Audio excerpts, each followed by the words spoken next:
now. My name is Chris Haley. I'm your Director of Fire Services here at Waterford. I know that there's a huge amount of stuff going on between the Fire Services Special Review Committee, the Oswegatchie Fire Station Building Committee, and there's all kinds of stuff swirling around out there. I know there's a lot of turmoil and things like that. So I thought it'd be important for probably the first time. I've only been here about, 65 to 70 days, I think it is at this point. It's all kind of a blur. But I thought it was important that you finally hear from the fire department. You've probably heard from various elected officials, friends, neighbors, people involved, and everybody but the fire department as a whole. So that's who I'm here to speak for. I take you through some of who we are, go through kind of what's going on in the organization right now, where we're looking to head, and I kind of flipped the script. We were going to start out with, I was going to start out subjecting you to my long rant about the current state of things and where we're at and where we want to go, and then finish with the station. But I know that you're probably all here to see the new station and hear about that. So I'm going to move that from the bottom of the agenda to the top of the agenda, and then you'll be subjected to my long rant about everything else. So I'll read you the agenda as if we were following it. But then I will probably veer off course, because just before I left my desk, I pulled 8 or 10 slides and threw them to the top to take you through the station. And figured by that point I'll be rolling. I talk pretty fast. I'll try and get you out of here in as short a time as possible, but you're going to hear a whole lot of words in a short amount of time. So I'll take you through that agenda. What we're going to be doing tonight, going over some of the historical milestones as I've been able to compile them, a profile of the department, looking at our operating budget, a review of our current facilities, our fleet, a review of our personnel, what our current staffing model is at, a look at our incident data. Then we'll be looking at a community profile of Waterford, living in Waterford, housing in Waterford, working in Waterford, and development in Waterford. Then we'll take a look at our station distribution, our current deployment, our ISO rating, and some new horizons of where we're headed. So, veering off that,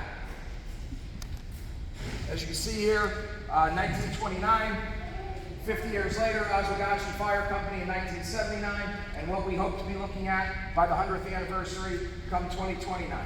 So, in 2024, the former Oswegatchie Fire Company signed and transferred over its land and property to the town of Waterford in exchange for the town to build the first municipally owned firehouse, right? So, town owned and operated, town owned and operated, town owned and operated. You hear it a lot, you hear it a lot, you hear it a lot. It almost sounds like it's this takeover. It really isn't.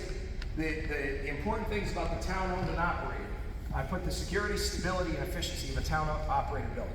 Our working relationships remain open. However, operation, upkeep, and capital improvement of private owned assets is a cumbersome process. Now, you may not know that they're privately owned assets because this guy decided to pull the slides from the back end and put them up front. We're going to talk about that when we get to the facilities profile.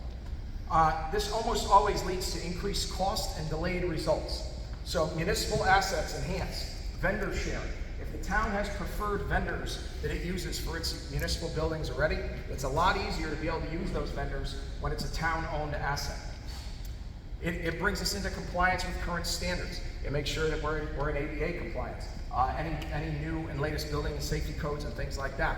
Once it becomes a municipal building, it's subjected to those compliances and those standards that sometimes private buildings are able to avoid. The efficiencies and the economies of scale that come with it.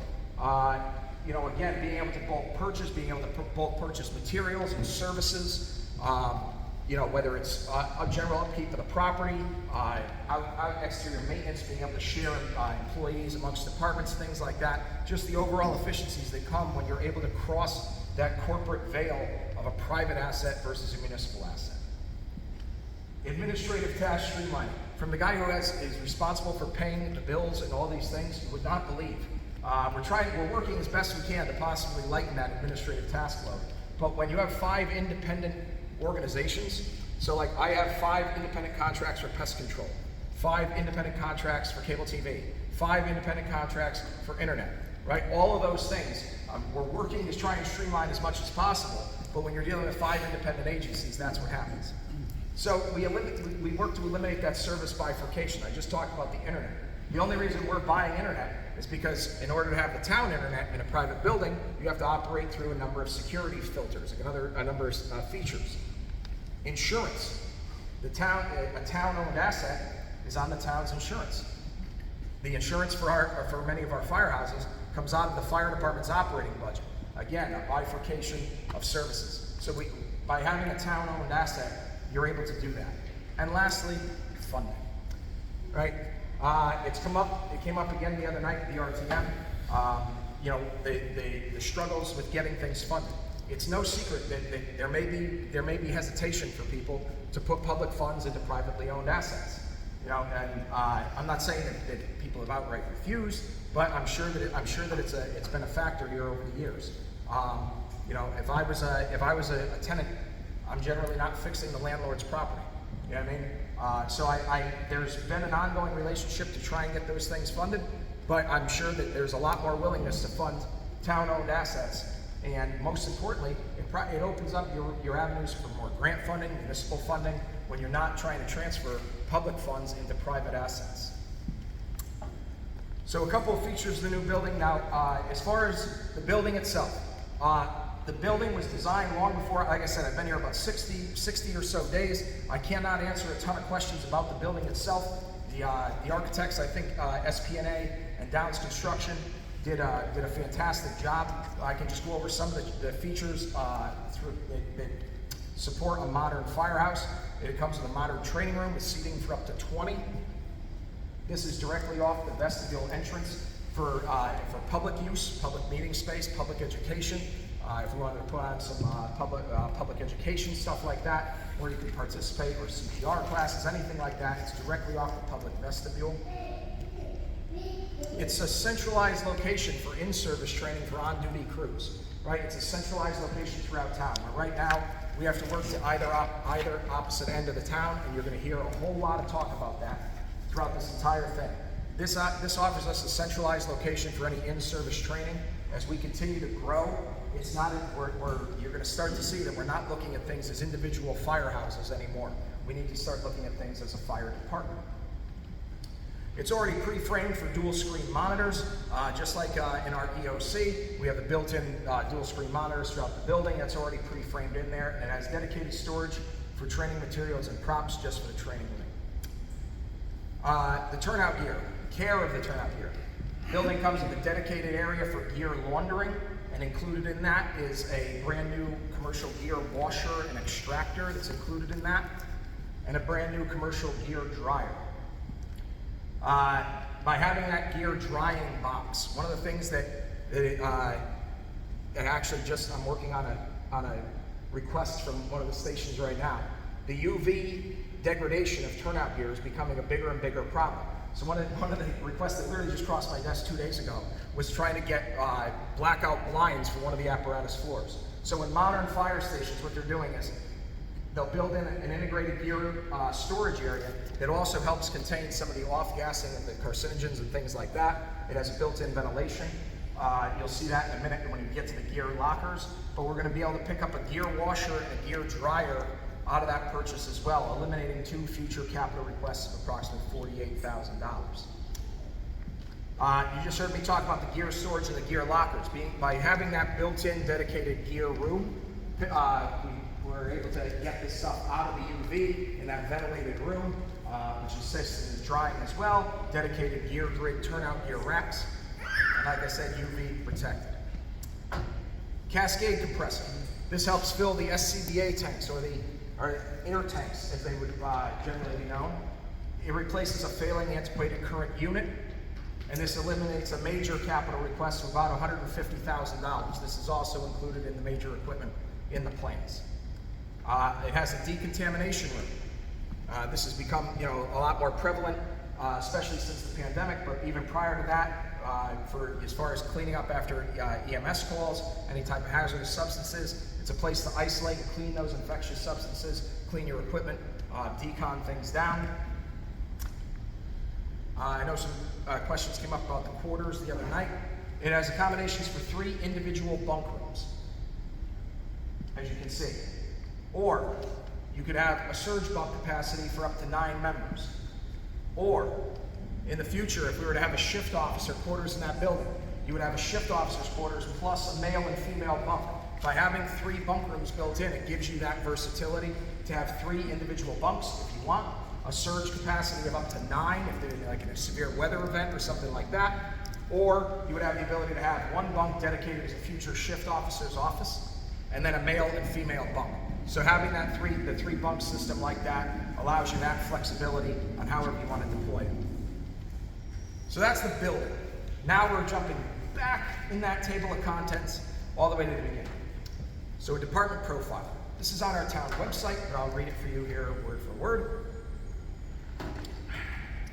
The Waterford Fire Department is a combination service provider for fire suppression, emergency medical first response, and technical rescue, serving Waterford's approximately 20,000 residents, businesses, and industries. 26 paid personnel, both full and part-time, with support from volunteer members. Respond to approximately 3,100 calls for service annually. The Waterford Fire Marshal's Office oversees fire prevention, inspections, and public safety education, working to enhance preparedness and reduce fire-related risks. Whew. Got it out. So some milestones. 1921 was our first official incorporation. The Jordan Fire Company, or Waterford Fire Engine Company number 1 at that point, formed up in 1920, made its first official incorporation in 1921. In 1948, we ran our first fire department EMS response. So for 77 years, we have been putting the first and first responder. Anytime you call 911, the very first thing I want coming through your front door is a smiling face of a Waterford fireman and a Waterford fire engine. And that started in 1948. In 1961, we got our first full-time firefighter. I know that the talk of full-time firefighting may seem like a recent thing, but that started in 1961. In 1973, Waterford became the first 911 user in New London County, and it repeated that trend in the mid-80s to becoming the first enhanced 911 user in New London County. In 1995, the fire administrator's position, which led to my former position, was created. In 2011, the previously established fire commission ended, and the fire director or director of fire service era began. In 2014, central budgeting began. Each fire company that was still independent at that time was allotted a certain amount of money, managed its own money. Central budgeting began in 2014, and then in 2019, charter revision established the Waterford Fire Department, forming New London County's largest fire department. In 2024, the Oswegatchie Fire Company sells Station 4 to the town of Waterford, and that brings us to where we are today. This is our current operating budget as it stands right now. For fiscal 26, we are operating on a budget of $3,958,310, or 3.6% of your town's budget. Facilities. We're responsible for a total of 15.08 acres, or 69,622 square feet of finished space, for a total assessed value of $6,412,525. So this is everything that we have. If you notice, it's broken into 2 categories. Private partnerships, this is bringing back to what I mentioned before, and then municipal facilities. So currently, the Fire Administration Building, or the Fire Marshal's Office as formerly known, is 204 Boston Post Road. That's in the Public Safety Complex. That's the home of the Fire Marshal's Office, Dispatch Center, Emergency Management, and actually now the Harbor Commission. It's all in that building. That's always been a municipal asset. As of recently, Oswegatchie's Firehouse at 441 Boston Post Road became our second municipally owned asset. Everything else on the right remains a private partnership. So what is that? The fire companies, as they formerly stood, their private associations still exist, right? And we interact and operate with them under working agreements signed in the 70s, where they retain ownership of the actual buildings. So the firehouses in your neighborhood, with the exception of Oswegatchie, are still privately owned assets by the private associations that operated the former volunteer fire companies. Okay? The last 10 years of fiscal budgets for operating expenses, this is your annual operating expenses of what's dedicated to building maintenance. I don't want to walk in front. No, you're good. As you can see here, I know that there's been a lot of discussion as far as the the upkeep of the buildings, and I'm with you. I just wanted you to see what we normally are operating on. As of right now, we're operating about $80,000 a year in annual budgeted maintenance items. This is not projects or improvements or things like that. This is just the annual maintenance and operation of the department.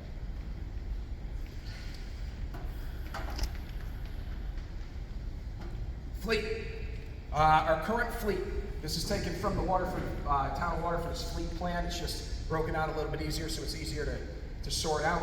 Our current rolling stock has 7 engines or pumpers with an average age of 15 years old, 36,274 miles. We have 3 aerial devices at an average of 13 years old, 34,586 miles. 1 heavy rescue is 15 years old with broken odometer miles. 3 brush trucks at an average years of 18 and 10,000 miles each, and 6 utility trucks averaging 10 years old and about 26,000 miles. So that costs you $6,976,000 to get to that point. The total cost to replace that today stands at $14,913,000. Personnel. We're anchored by 26 paid personnel, both full-time and part-time, and supplemented by a small number of remaining volunteers. I know that in that Fire Services Special Review Committee report, there was a lot. One of the things that raised a lot of interest in that, I was involved in some of the meetings to the tail end of it before I got hired. It raised a lot of questions about what the actual numbers were. And so what I did is I went through and I gathered up what was there, and I went through the office in pre-2021.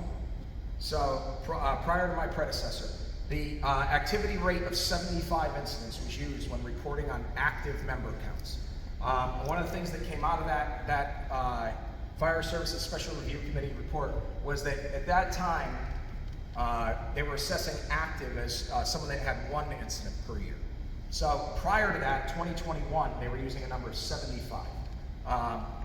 So I revisited that and put that below with the 2 asterisks. So I sorted out the activity rates of everybody and put that below.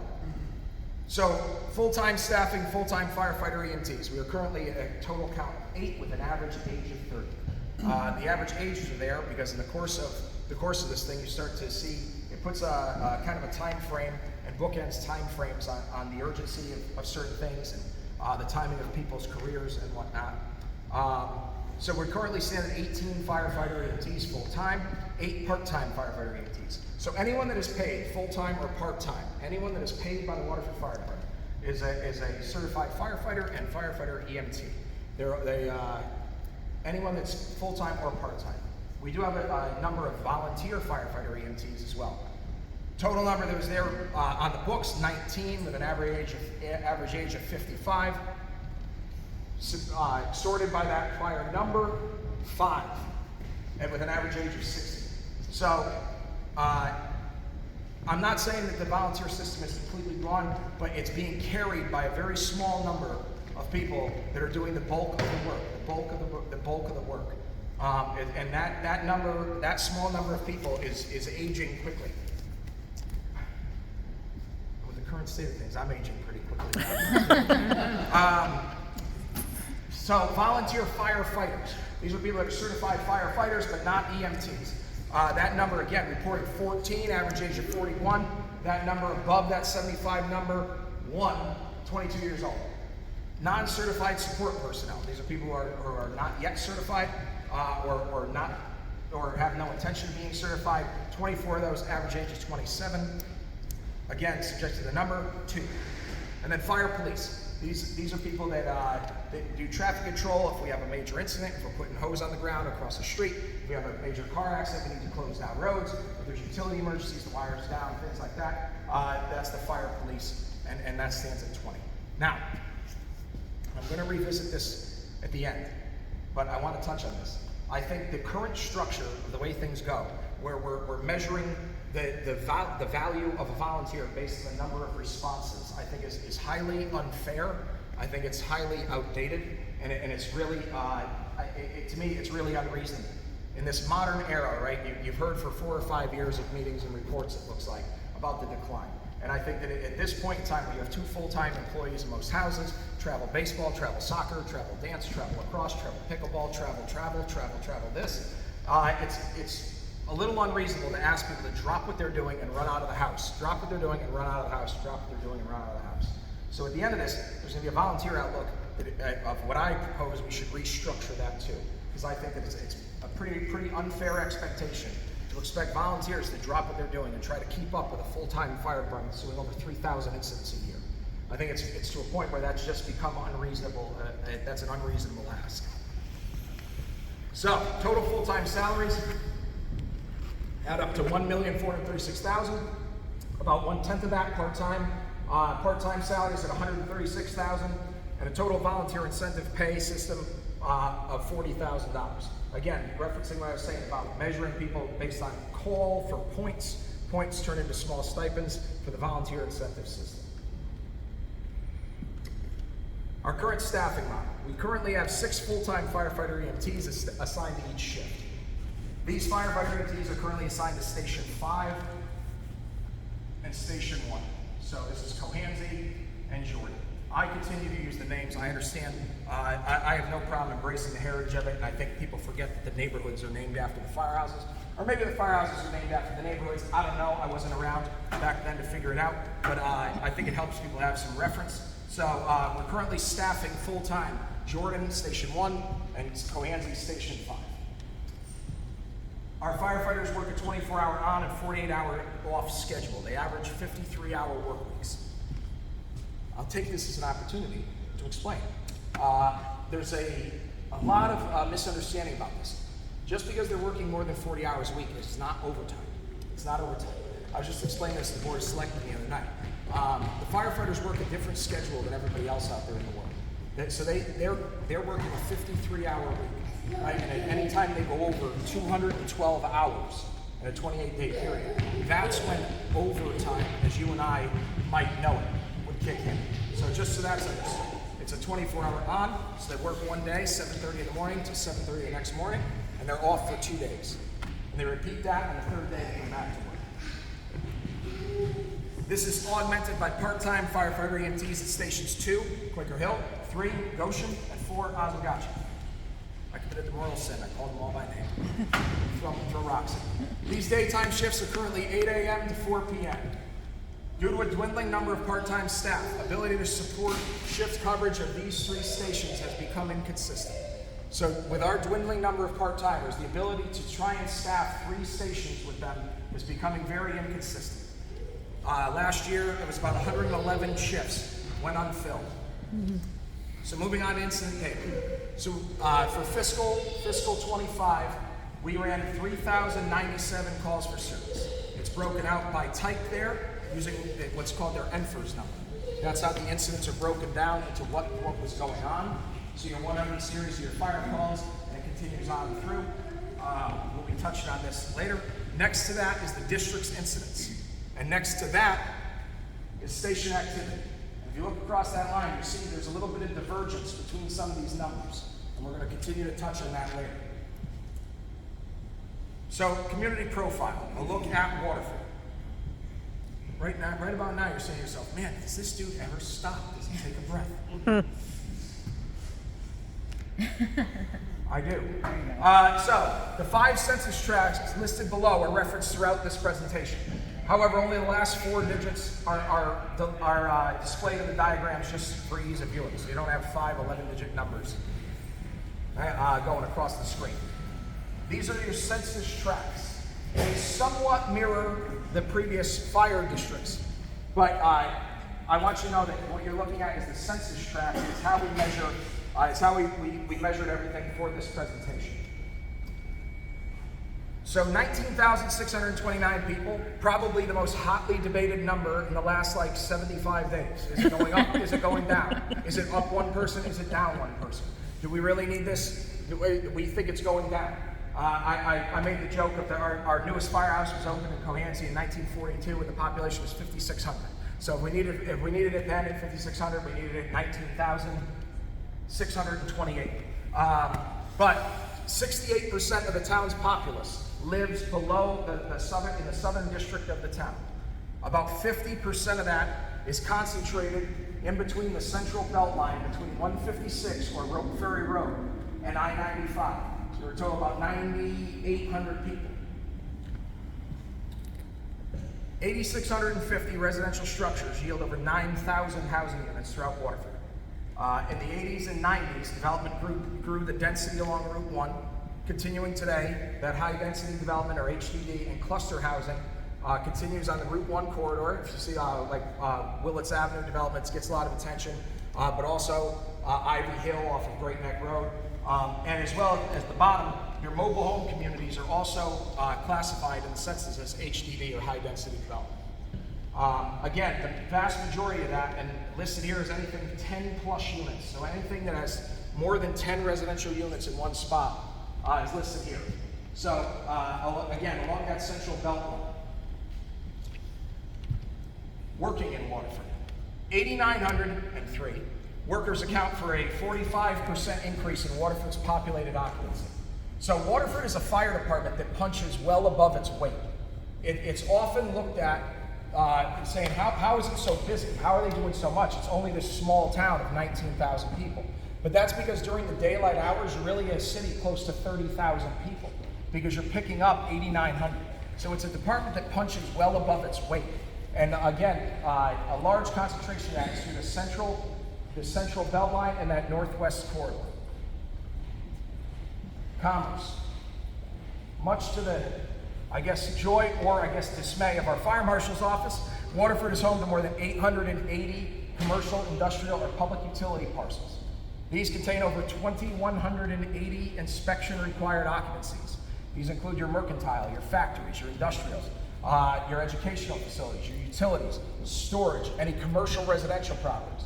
All of that, over almost 2,200 inspection-required properties. Again, naturally, the highest concentrations that mirror that workforce distribution we just looked at. So the workforce and where they work.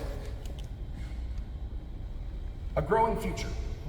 We all know that you're seeing the development go around town and things like that. This is taken directly from the Waterford Housing Plan. It's administered by the state. It interviews Waterford residents about the status of housing in the town. It's completed every 5 years. When asked whether Waterford currently had too little, too much, and just about right amount of housing, participants felt that Waterford might have too little, 2 to 4 family buildings, too little apartment buildings, and too many life care and assisted living facilities. As you notice, the voting majority down here, not one voting majority felt there was too much of any type of housing. On the right, that graph follows the U.S. Census. So circa the 2010 census, you had 8,600 or so housing units. By 2023, that was at 8,929. As of 1 year ago, 13 months ago, you're already at 9,011. Some of the more recent stuff that's been built hasn't even gone on to the rolls yet. And thankfully, it hasn't gone on to the tax rolls yet either. So that's coming, which is a definite bonus. A developer's dream. So a lot of this, obviously, we're looking at things in the context of, the rather large investment we're asking to make. But within 1.5 road miles, and I'll come back to that 1.5 road miles, of Station 4's location fall 9 separate open parcels. Those total over 500 acres of developable space, nearly all of which meets some or all of the supportive criteria taken from the state's housing plan. Is there community nodes nearby? Yes, we're all standing in one right now. Yes, there's a fire station nearby. Is it on a busy corridor? Anyone who's driven Route 1 definitely understands that. Is it on bus routes or near major transit? Yes, it's on the Boston Post Road, and there's I-95 on either end of it, as well as the parkways. Is there public sewer? Yes. Is there public water? Yes. So that checks the boxes on every one of those desirable factors taken from the state's housing plan for Waterford. So here, yeah, you can see it. I don't know if you're going to see the green dot now. As you can see, this is the proposed location. Touch the board. Yep. This is the proposed location, and the darker the green means the more desirable area. So the proposed location, up to 504 developable acres surrounding it, right? But guess what? There's dark green all throughout the entire town. So you should know that the growth is going to continue. You see dark green across all major arteries of the town, from the parkway areas through Crossroad, through the Route 1 corridor, across 85, and then up through 32. So town-wide, that growth, that pattern of growth is going to continue.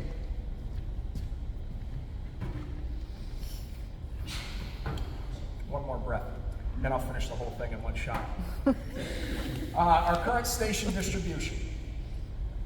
So historically, maps used to illustrate your station distribution were simple radiuses. Just take out the old compass, stick it in the map, spin it around with a pencil, and you got a circle.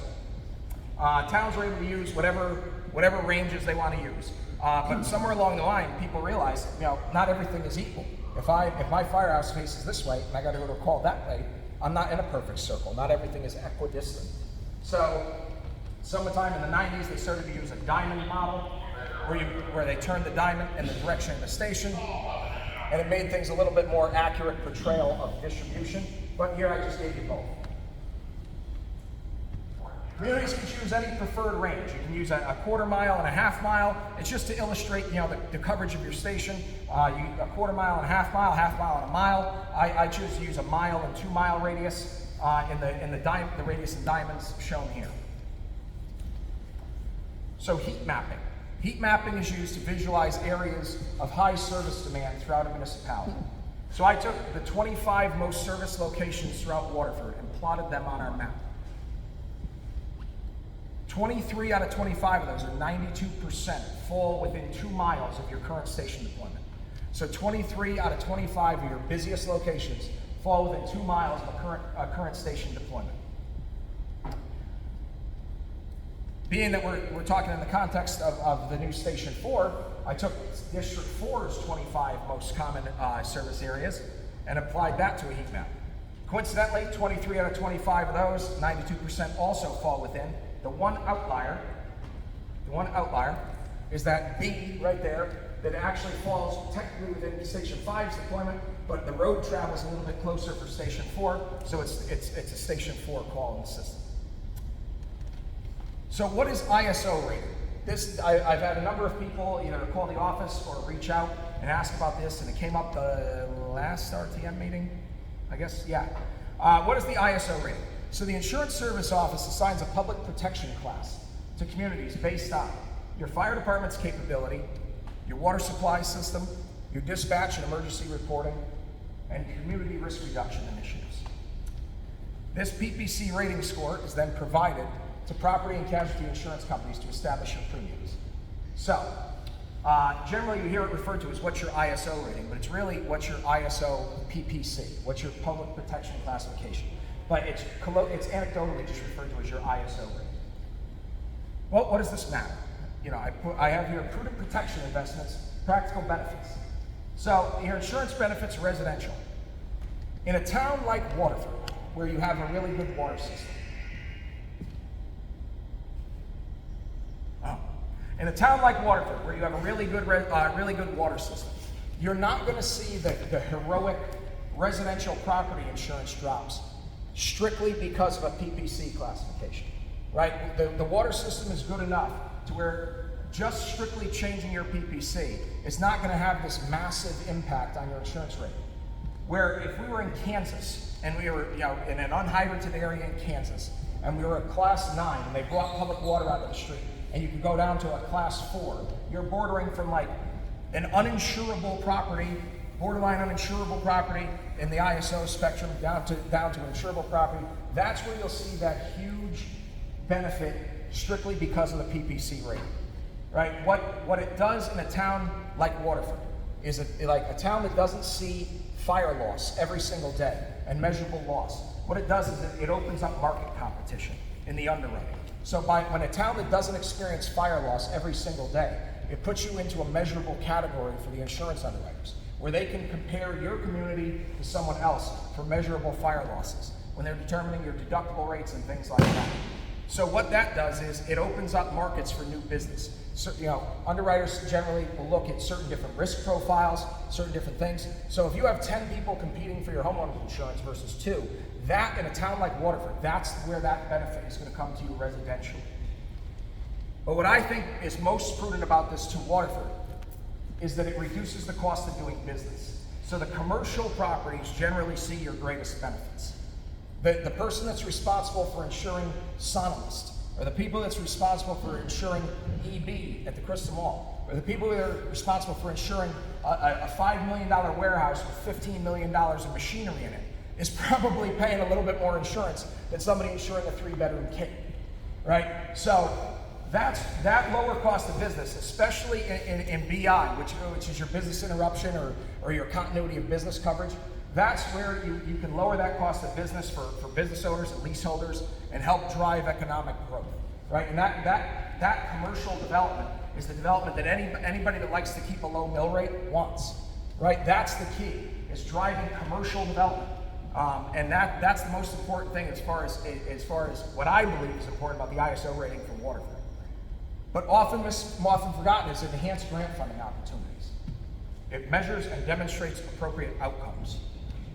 What does that mean? What does that really fancy word mean? It means that you're responsibly using the money you get, right? An appropriate outcome. We gave you X amount of money. Did you make this amount of benefit with it? Are you prudent and responsible in the money we give you? Do you have a measured outcome for what we invested?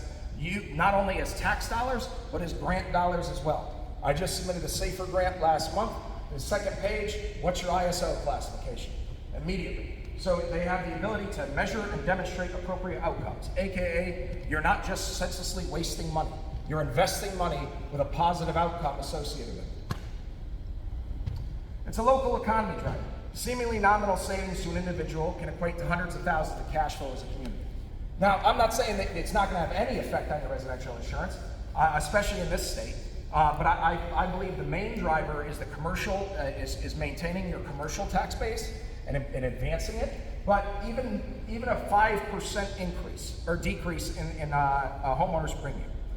As all of you probably know, the Connecticut insurance rates continue to rise. Last year, another 13.5% increase statewide, an average of $2,200 a year for homeowners insurance.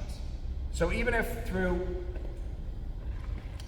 you get a preferred deductible, or just this guy wants to beat the price of your policy, even a 5% reduction is $111. And people generally go, it's $111. What's the big deal? Well, multiply that just by the residential properties in Waterford. That brings you, that's 8,650 properties, as we talked about in all my wacky census maps.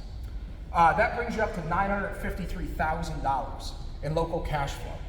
That's almost $1 million in more pigs fly cups of coffee. It's almost $1 million in more shack breakfasts. That's where that seemingly nominal savings across the entire community really can help contribute. And it's community risk reduction with a professional image. Intelligent community risk reduction reflects a modern, sensible place to invest in business. And it's generally a point of pride for a lot of towns. As you see, I robbed some newspaper headlines there in North Haven, in Stratford, Newington. It's generally a point of pride for a community to be able to advertise this, and a Chamber of Commerce to be able to put this out there to potential investors. So where are we? All right, I lied, I needed one more. In 1994, Waterford was able to achieve a Class 3 rating, and it intended to reach Class 2 before the millennium, with a grand vision of an elite Class 1 status. Only 3 departments in Connecticut have been able to achieve that within a decade. So that's what our goal was in 1994. Digging through many, many file cabinets in the office when I first took over revealed that. Our current PPC score is a 67.76. That yields a Class 4 rating. Right here. So in 1994, if we were a high 3, or even just call it a middle of the road 3, we would probably be about 10 to 12 points ahead of our peer group. We find ourselves today about 2 points. So we've taken a slide since 1994 in our level of performance in what we're doing. And we find ourselves only about 2 points ahead of the Joneses anymore. But the road back, how do we get back to that? How do we get back to that? The road back and the path forward. Waterford's station deployment model endures as one of its strongest rating drivers for ISO. We currently get an 8.96 out of 10 for the amount and placement of our fire stations. That is remarkably ahead of our peer group. with a peer group average between a 40 and a 51, if we're talking like in terms of your elementary math test, we're at an 89.6. This, coupled with our robust water supply, sets the stage for the resurgence of a strong, proud fire department and a community primed for the future. So that we have the two hardest things that there are to attain in this: an excellent water system and excellently placed fire stations. Those are the two hardest things to ever get. Everything else we can work on to get better. Every little thing, every other thing associated with this, we can work to improve and get better at. It's damn near impossible to overcome, especially in New England, where there's not just open swaths of space that people are willing to hand over to a town. It's very hard to get excellent water coverage. That's the hardest one. That's the hardest one. If you think building a firehouse is hard, try and build water mains. That's the hardest one. The excellent water system and the fire station deployment. We have that infrastructure already in place. So I mentioned that 1.5 road miles before. The ISO's engine company service area, 1.5 road mile. This is the map on the left.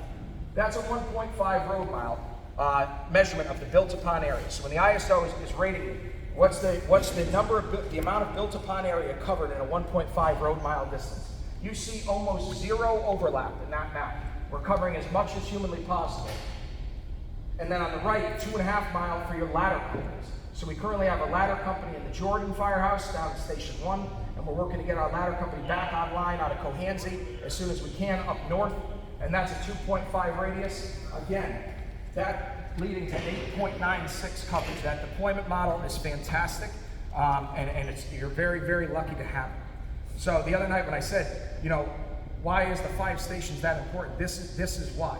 These are the things that we're looking at. And I think that you have the foundation here to do really great things, because you have the two hardest things that you can't get: perfect stations and an unbelievable water system. So moving on to service delivery.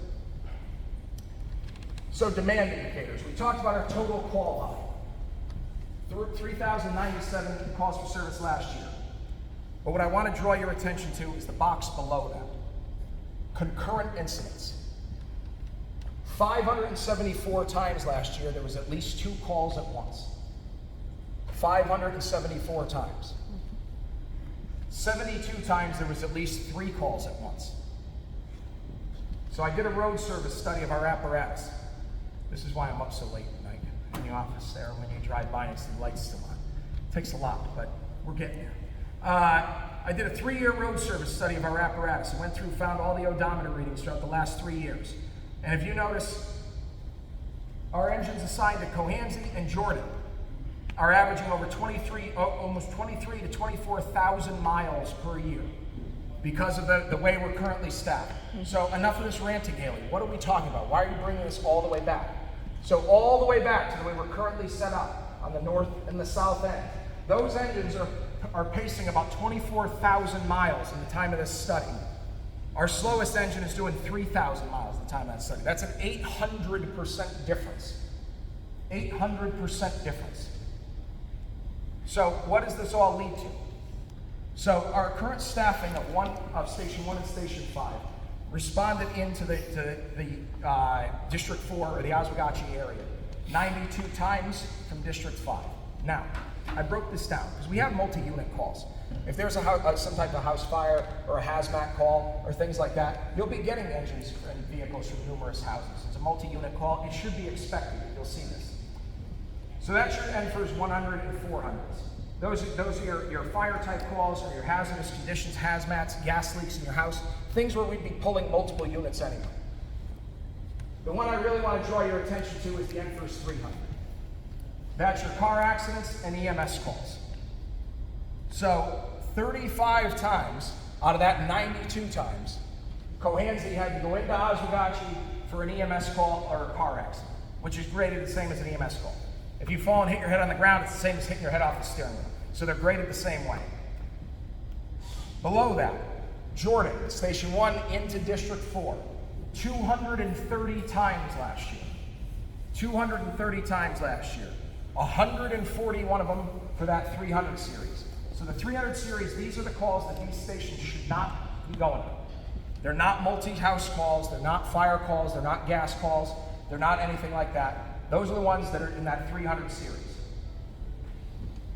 But the numbers that really should jump out to you is this. The cross-town coverage. So, we know that Jordan is the busiest station. We brought back up our heat map here. We know that Jordan is by far the busiest station in town. The cross-town coverage to back up the next calls.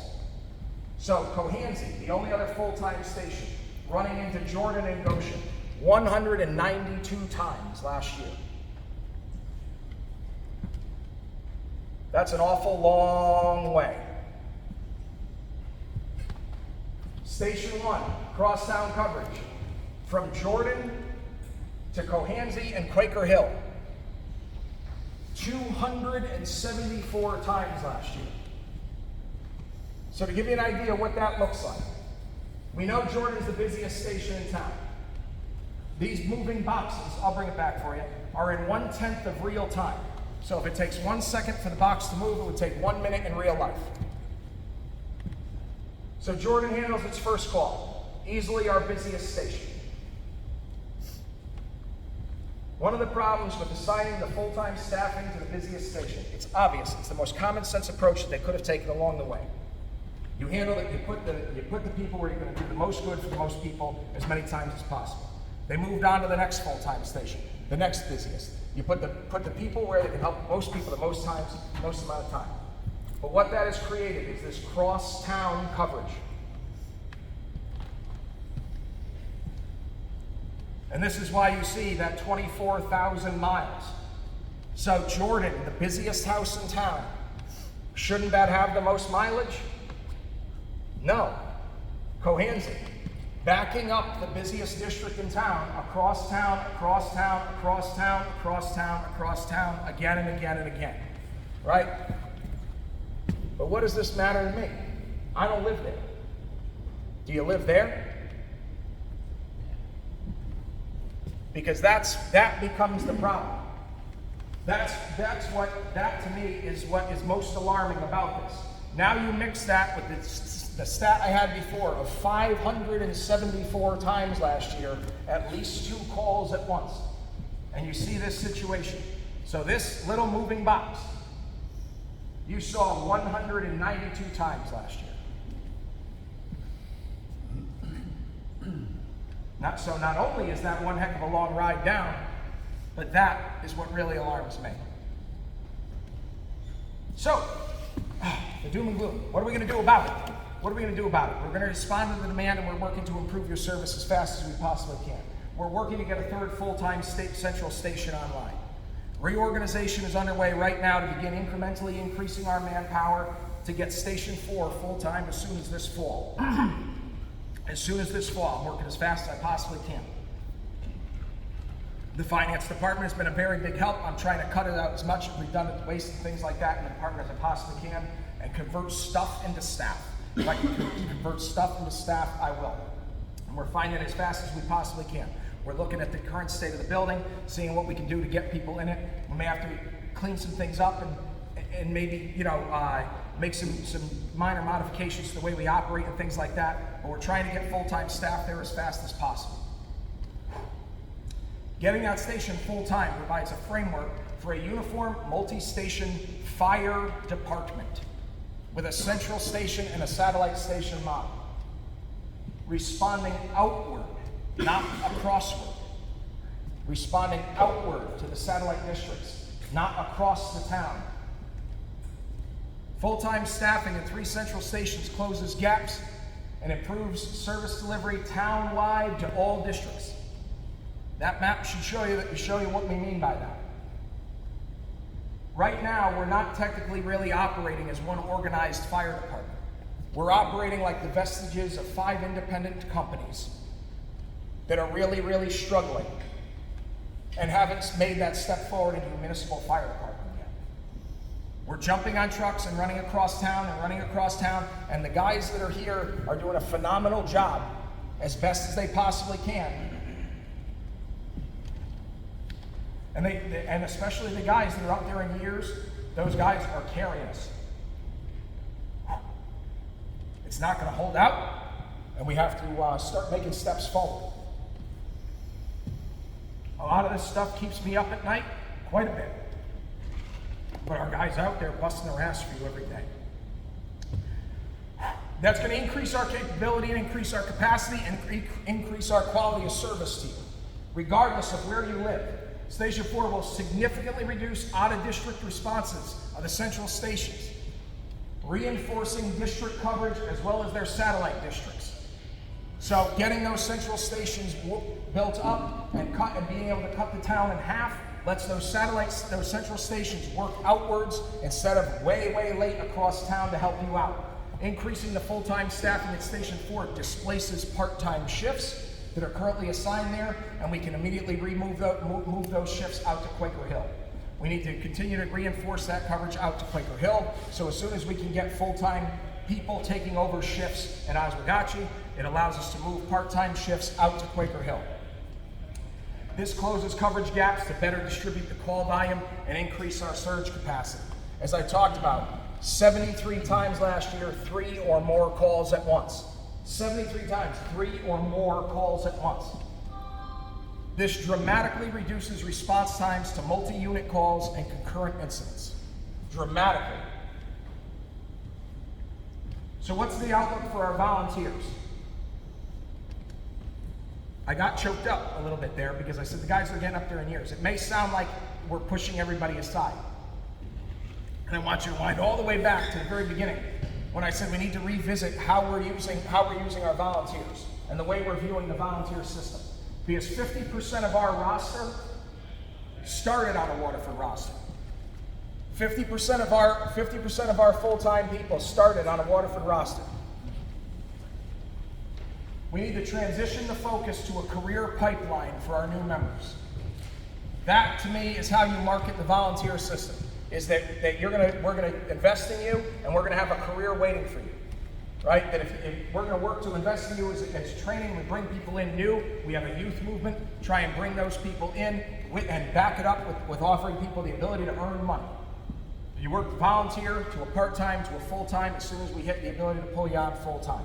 And that's, to me, how it should be marketed. It should be marketed that way. That you're sacrificing towards something, not only greater good in the community, but something greater good in your life. That you're gonna work your way towards a career with us. Like I said, 50% of our current guys started that way. It's a cost-effective model to continue the full-time growth. Yes, we need to grow. Yes, that gets expensive. This is a great way to knock down that initial training cost and get a return on our investment of volunteer service. We need to transition operationally from relying on the volunteer response, which we still are today. We still are relying on a volunteer response that continues to weaken a little more each day. And it creates an operational structure to use the volunteer support better. It becomes a more reasonable expectation. Using an attended and unattended status. We're encouraging people to be in the stations more and work towards that. That's what I believe is the model of the future here for the volunteer service, is being a little bit more reasonable in our expectations and not saying that you have a gun to your head based on how many responses you dropped and left your family for. It's a lot easier for someone, the reason I landed on this is our VIP stipend system. We pay out more points in public event staffing and trainings than we do responses. You know why? You can plan for it. You can plan for it. You can't plan on leaving your job. You can't plan on dropping your kids and running. But if you're somebody that says, hey honey, don't schedule dance or softball on Thursday nights because that's when I work a shift at the firehouse. You can plan for that. And it allows people not only to participate and contribute meaningfully, it also guarantees you the exact same level of service, whether that person is full-time or volunteer, on their schedule that's convenient for them. But more importantly, we utilize dual dispatch. That yes, if there's people there staffing that, it's their call. If not, we're not delaying care from you. That central station is working out to you immediately. And they would be able to check in, pick up the phone, hey, Engine so-and-so is staffed from now till midnight. Great. We're off duty, we're going home, dual dispatch kicks back in. And there's no delay in response, no delay in the model of getting you the help that you need. And I already jumped ahead, but it transitions that measure from responses to coverage. How much were you able to, it encourages that return on investment. Because every time that somebody is able to volunteer that 6-hour shift or 4-hour shift, that's 4 hours of part-time hours that are saved, right? And it encourages that return on investment. Most importantly, it improves service delivery and capacity, and I think that it involves our volunteer members and our potential future employees a meaningful way to contribute and be part of an actual team. Every portion of this whole thing that I went through my interview process, a long-winded one, was about, we have to try to unify, we have to try to unify, we have to try to unify. And I think when you continue to try and be respectful of everybody's contributions and work together, that's how you can move towards it. And like I said, it provides a much more, in my opinion, fair and reasonable expectation. And it also leaves room to support significant incidents and cover the town.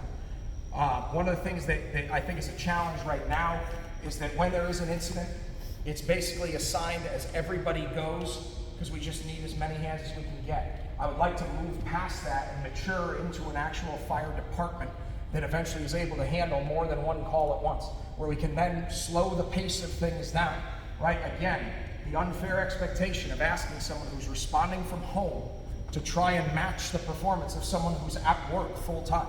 It's just not reasonable. But that if we change the pace of what we're looking for to where volunteers are able to come and cover the town for another incident, it's a pace that they can match and contribute to.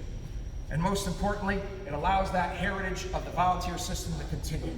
It allows that heritage of all the other benefits that are non-emergent to continue. All the benevolent fund, all the benevolent things that happen in the community, all the community events that tie into it, all the positive impacts that have made Waterford such a proud service for 100 years, continue. So, where are we moving from here? If I was staying on schedule, I have 57 seconds left to get the last parts of this out. But I'll try and speed up. So our priorities operationally.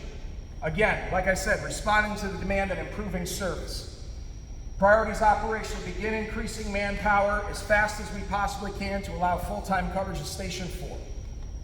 Consolidate part-time staff to increase at least the school hour coverage in Quaker Hill through the daytimes. Sorry, I mean Station 2. I'm not supposed to use the names. Restructure dispatch protocols to decrease our response times. Working with dispatch to cut down the way we dispatch calls. Cut some of that processing time out. There's a lot of things that go into response times. There's a lot of things that go into that. Processing the call, answering the call, and getting people on the road is a big portion of it. It's not necessarily just where are you to where are you. That's travel time. But the response times, we can do a lot to cut down the response times. I've been working with Sean at dispatch. We're working on that. I said we're working on it. I promise we're working on a lot of things all at once. We're pretty good at walking and chewing gum. I kind of only bump into things now and then.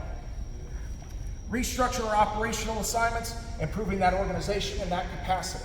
We get that third full-time station online. It allows us to reassign the way we go to calls, who goes to what, keep coverage at home more often. Keep coverage at home more often. Enhance our mutual and audio aid agreements to improve service delivery, right? So winding all the way back to that ISO thing. If you read that little graphic, your automatic aid agreements contribute to that. But more importantly, there are certain areas of Waterford that it doesn't matter if we build 400 firehouses. There's certain areas of Waterford that our mutual aid and automatic aid partners will beat us to just because of the way God made Waterford. And unless we're going to redo the geography of the town, there's certain areas where our automatic aid partners are the most responsible people that we should be calling right away. There's certain parts of Goshen that New London will beat us to. There's certain parts of Goshen that New London would beat Goshen to.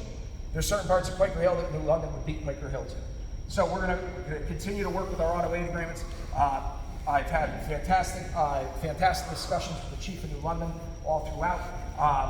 As far as making good on some of the many mutual aid responses and help that we've lent New London, trying to make good on that agreement and get some of it back.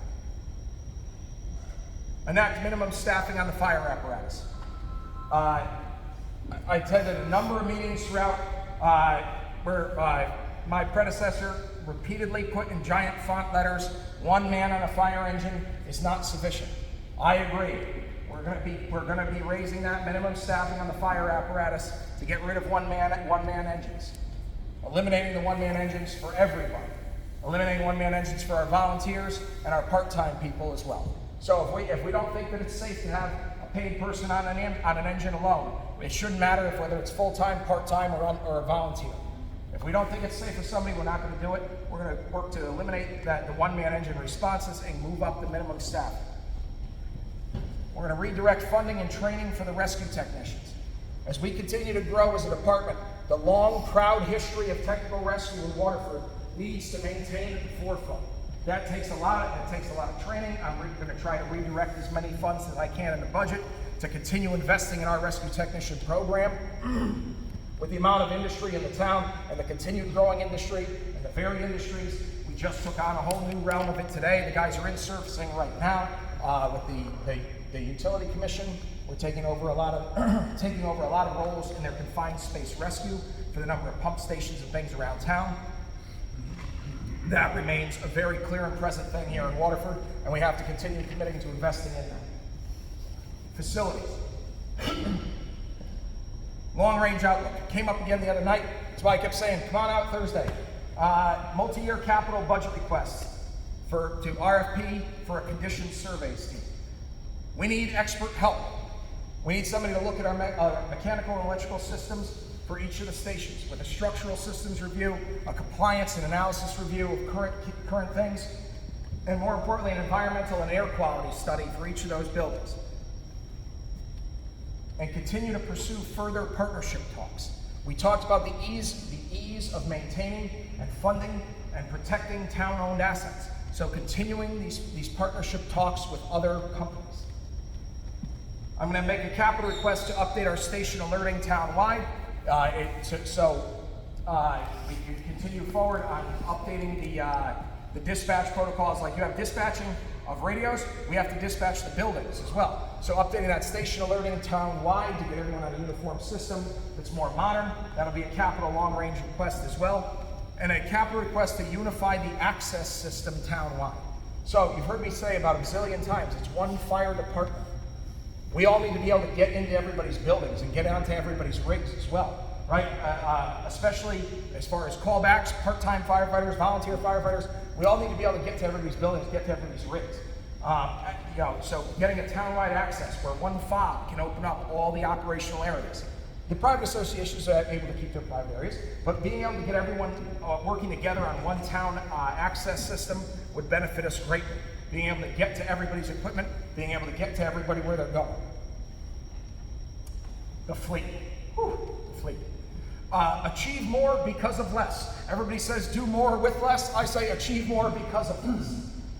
Complete our apparatus inspections. We're trying to work to get our DOT inspections caught up as fast as we can. Get everything fully inspected by our mechanics in our shops. We want to complete that process. It continues ongoing every day since I got in. We want a total fleet review and then a prioritization, working with our service technicians about prioritizing what needs to be addressed, target opportunities to consolidate and scale back the rolling stock. Anybody who watched the RTM the other night, and you actually saw it in that first slide, to replace this fleet is going to cost you $14,900,000 as it's currently budgeted. And just like building expenses go up every year, apparatus expenses go up every year. It's gotten to a point where steel costs more than staff. It used to be, hey, you don't have to pay the chrome. But now the steel is costing more than the staff. The price of apparatus has gone up incredibly, and cutting down the operating costs associated with all that apparatus. It's not just the vehicle, right? It's not just a fire engine. I'm going to go down a rabbit hole here. It's the 1,000 feet of 5-inch hose. That's $1,200 per section. That's $12,000 added onto it. It's the air packs in the seats that have to get flow tested every year. It's the cylinders in those air packs that have to get hydro tested every 5 years. It's the tires on those rigs that have to get replaced every 7 years. It's the batteries on those rigs that have to get replaced every 5 years. So as you start to see that compounding cost of the fleet is draining everything that goes on. It just puts this drag on everything, right? And the apparatus repair lines, as everybody knows and has heard through all the meetings and all the transfers and things like that, are really beating us up. So we want to work to begin rotation of the units to maximize our ROI. So we talked before about there's some engines doing 24,000 miles in that study. In the same time period, some doing 3,000. I don't know. It's kind of like moving one pot from the big burner to the little burner. Then you have to bring it back to the big burner just before the crowd arrives. That's what we're going to do. Start working to rotate and get some ROI on those units. Restructure the budget function. This is important. Restructure the budget function to make maintenance larger than repair and focus on maintaining the vehicles better. Some of our vehicles are really in rough shape with not a heck of a lot of miles. That's generally a sign that you're just waiting for things to break versus finding it at a preventative maintenance and fixing it up right then and there. So we want to restructure what we're doing in the budgeting to focus much more on maintenance versus repair. I mean, we're also going to have to increase some of those lines regardless, but if I have X amount, like for example, our current budgeted line for apparatus repair is $110,000.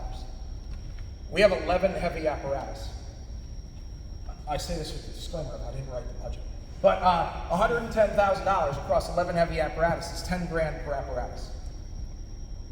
But then throw in the 16 other ones. Our current maintenance budget is $20,000 for 26 vehicles. I mean, I can't change the brakes on a Toyota Camry for $736. And we wonder why the apparatus fleet is draining us down. So if we can focus on cutting that down, it allows us to do a better job because of less. Standardizing the specifications for future purchases.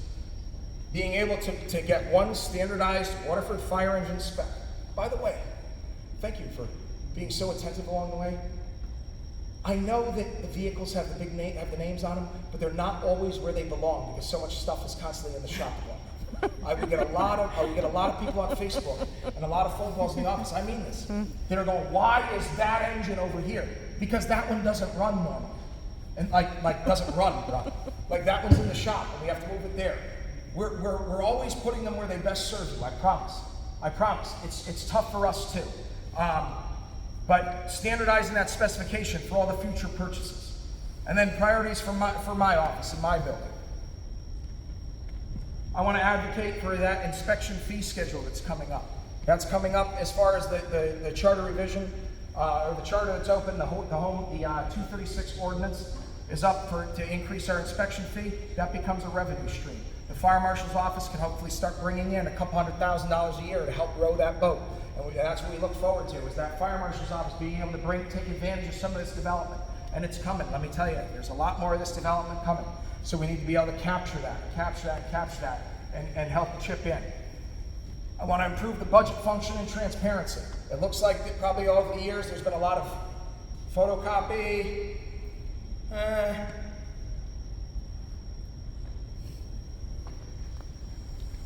That'll do. That's not going to be acceptable anymore. We want to go through and be able to tell you why we're doing things. Where is that money going? And try to win back some of that confidence. I said it the other night. Every elected board that I've interacted with has basically told me they have lost confidence in the fire department.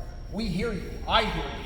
I hear your complaints. I hear your concerns. I hear everything that you're saying, operationally and financially.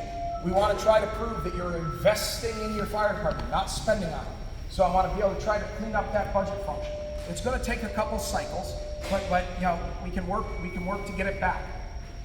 I want to restore the physical and medical screening programs. We're currently only doing this for the full-time firefighters at the level that we should be. I want to expand that and get it back and explore PFAS-free turnout gear moving forward. Another sidebar in my office, the PFAS-free turnout gear. We see that the main concern about the gear in the building and having that ventilated gear room and things like that. But we can also do do other things. This just came up, 3 weeks ago in the selectmen's meeting.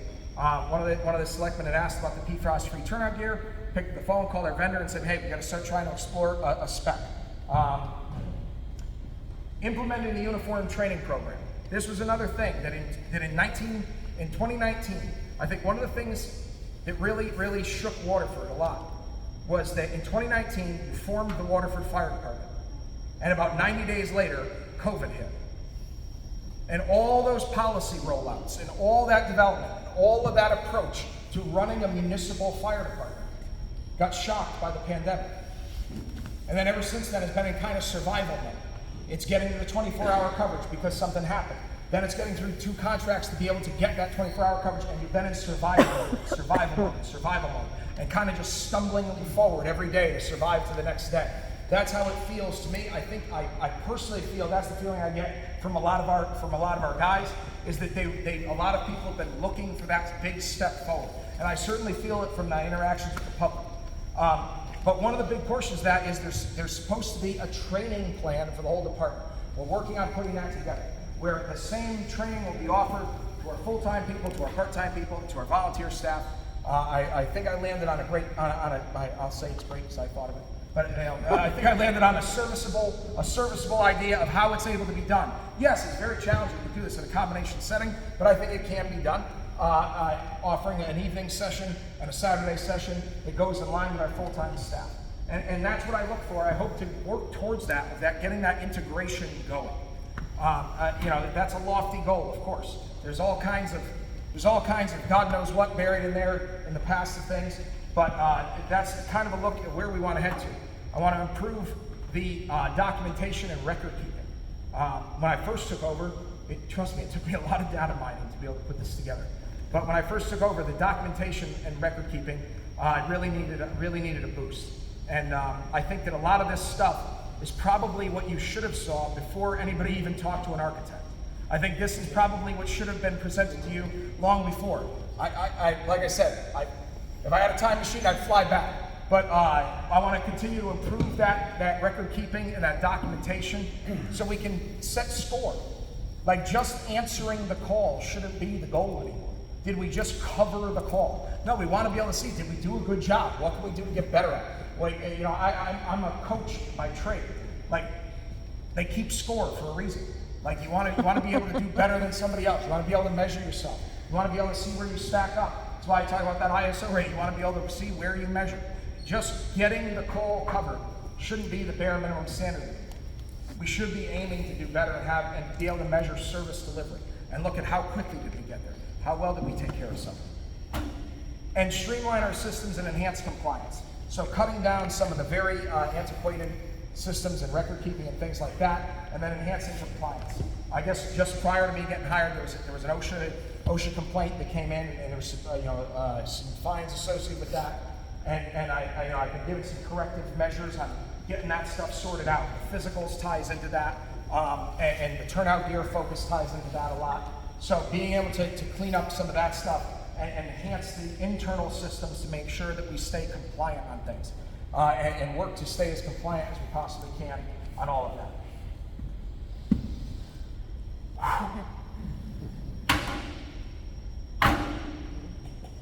1 hour, 15 minutes. Not bad, Haley. I want to thank you for your time. You've been a fantastically respectful audience. If you like what you've heard, please share it with your neighbors. If you don't, please share it with me. That's my email. You know where my office is. If you don't, it's 204 Boston Post Road. Knock on the side door next to the black car. I'm usually there most hours of the day. The things that I would say as an overall is, I know that there's all kinds of trepidation and turmoil and all kinds of different messages out there. And I'm glad that the fire department finally got to speak for the fire department. Not one segment of it, not one person of it, not one member of it, not one elected portion of it, not one unelected portion of it, not one neighborly version, but finally the fire department got to talk to you. But really, I'm just the voice box for the fire department. The people that are out there doing this stuff every day, whether they're volunteer, part-time, full-time, those are your actual fire department. And my whole goal with a lot of this stuff that I presented is to take advantage of an opportunity right now where there's a ton of eyes on what we're doing as the fire service. Regardless of what brought it up, whether a building study or a survey or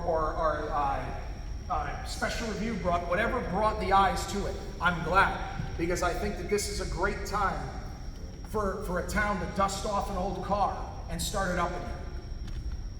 A place that once had an incredibly proud and robust fire service that was constantly working to move forward.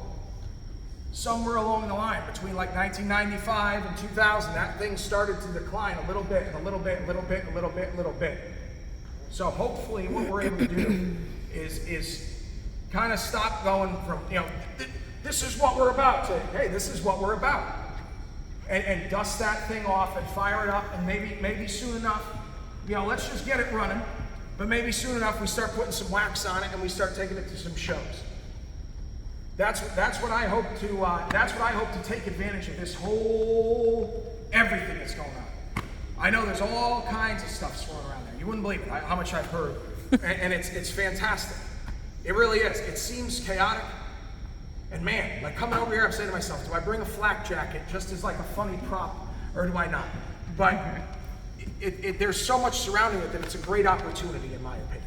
I think it brings a lot of eyes on our service, and it brings a lot of eyes to hopefully work to get better. And like I said, dust off something that really deserves it deserves your pride, and it deserves wow, I'm losing it now. You really do deserve a department you can be proud of. I talk to a lot of our guys, and it's a little troubling when they say, like there's so much going on that it kind of hangs a rain cloud over everything that we're doing. And because there shouldn't be. There shouldn't be a rain cloud hanging over what's going on. There should be an extreme amount of pride, and that's what we need to focus on. Because about a week and a half ago, you saw the system work. Where full-time and volunteer members were working a cardiac arrest and had a code save on someone, and on the exact opposite end of town, one of those 574 consecutive incidents was a cardiac arrest as well, at the exact same time. And you saw the system work. And that's what we need to be able to make sure that we can continue to do into the future, and try to continue to do a great job for you.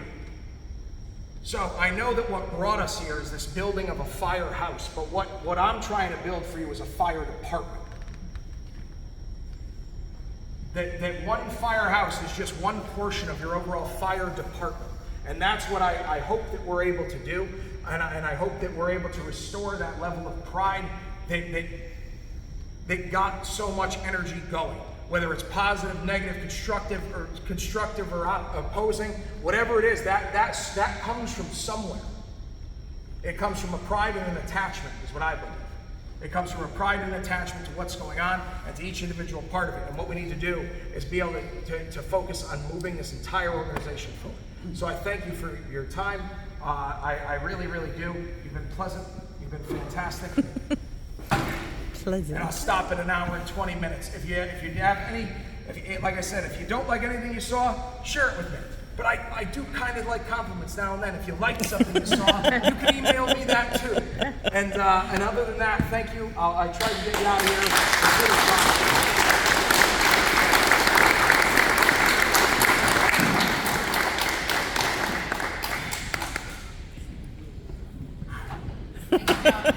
Thank you.